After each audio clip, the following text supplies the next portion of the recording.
Et meil oleks lihtsam kujutisi konstrueerida, olen ma koostanud teie jaoks ühe kokkuvõtva spikri,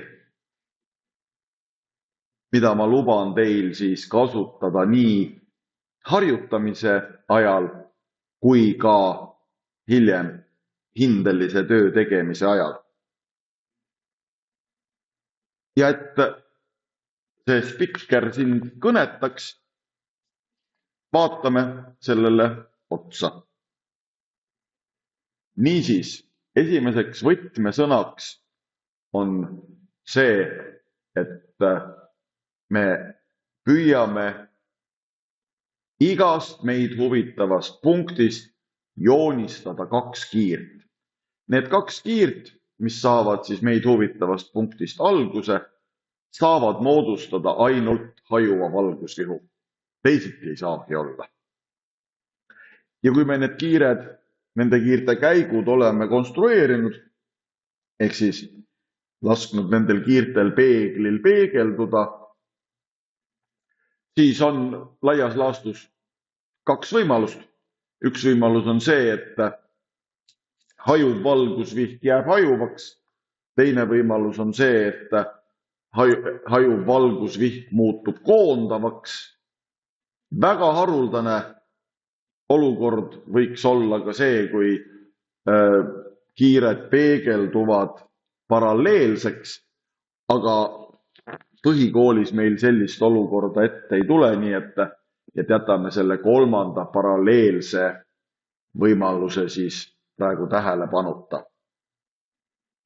Aga kui pärast peegeldumist tekib peegeldunud kiirtest koonduv valgusvihk, siis otsime üles nende koonduvate kiirte lõikepunkti ja selles punktis asubki siis meie algse punkti kujutis. Täpsemalt tegu on tõelise kujutisega. Kui aga kiired moodustavad hajuva valgusvihu, siis me pikendame neid peegeldunud kiiri sõna otseses mõttes peegli taha ja leiame üles pikenduste lõikepunkti ja selles pikenduste lõikepunktis tekib siis meie punkti näivkujutis. Millised kiired on need, mida me teiega kasutame? Üks kiir on meil alati risti peegelpinnaga. Tasapeegli puhul ristuva kiire joonistamiseks kasutame malli või kolmnurkset joonlauda. Kõverpeegli puhul kasutame ristuva kiire joonistamiseks peegli kõveruse keskpunkti. Tasapeeglil teise kiire valimise suhtes ühtegi reeglit ei ole. Siin peame lähtuma põhimõttest, et kehtib valguse peegeldumise seadus, ehk siis, et langemisnurk ja peegeldumisnurk peavad alati olema võrdsed. Nii et teise kiire joonistame siis meid huvitavast punktist peegelpinna suhtes suvalise nurga all.